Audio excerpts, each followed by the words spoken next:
we were on the side of a hill, and then on the other side of the hill, he said, look, there are animals, there are buck there. And I looked and I couldn't see them.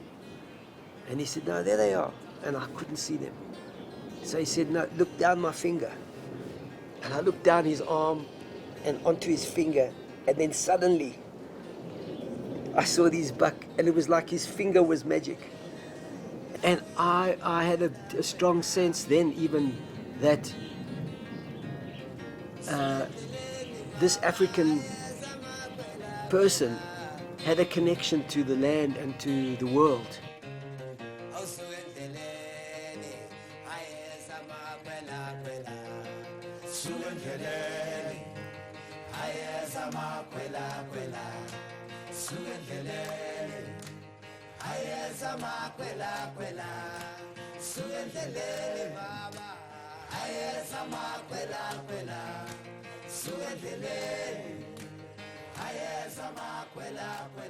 Apartheid, according to Afrikaners, it stands for separate development. So they then started saying to black people, we are going to push you into these rural, very rural outskirts. The white race, which is in the majority in this country, should be preserved, and also everything we have done in the last 300 years and built up in the church and in the state should be preserved and not be swallowed up by an, I wouldn't say inferior race, because I don't believe it is an inferior race, but a lesser a race which is in a lesser state of development. When we were pushed out of the areas where there was mining of gold, where there was mining for diamonds, our fathers used to come and work in the mines. The white bosses will build dormitories for them.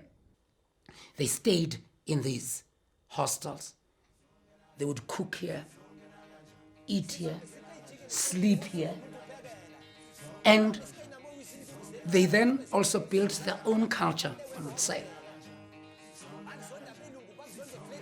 When I heard Zulu street guitar music, it was an epiphany. That was the first opening. It was the first window into another world, which I never knew existed. It was only through street guitar music that my life started to change.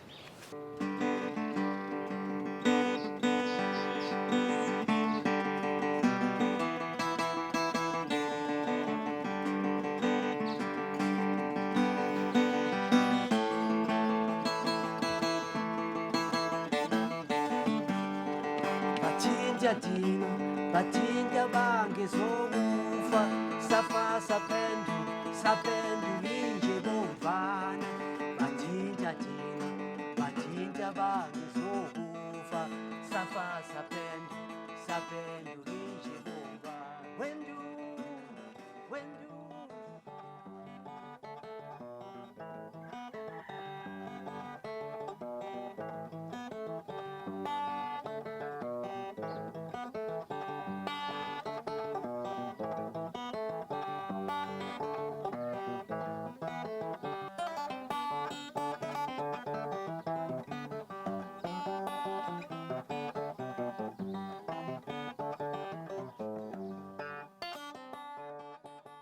I was very confusing then when he invited me to his place, because the politics was very strong and was very heavy. So when he invited me inside to his place, he asked me to sit on the chair, on the sofa.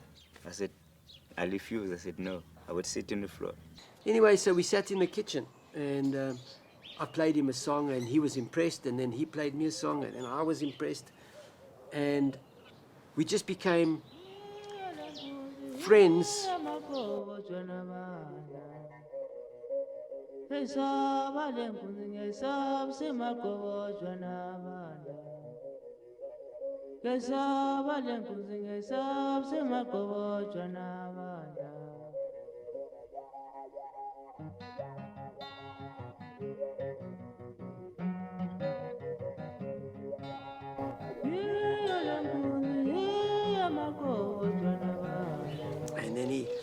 first took me to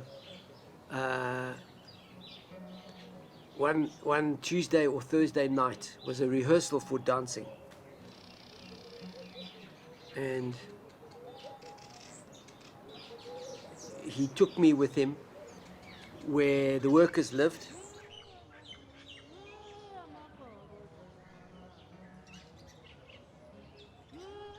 It was a courtyard with buildings around, and there was an area where they would practice their traditional dance.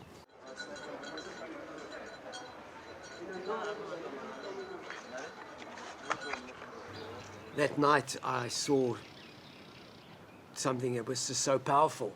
And they formed 2 or 3 lines, and while they're humming, they're dancing. So, hum, hum, hum, hum, hum, hum, hum, hum, hum. So I watched this, and I was taken, and I could see that in this moment, Johannesburg, the city, cars, bicycles, radio didn't exist. What existed was men saying something very deep. And in that moment, that was more important than anything.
And that was probably the most people that ever were in Ellis Park in one time. There were over 110,000 people there.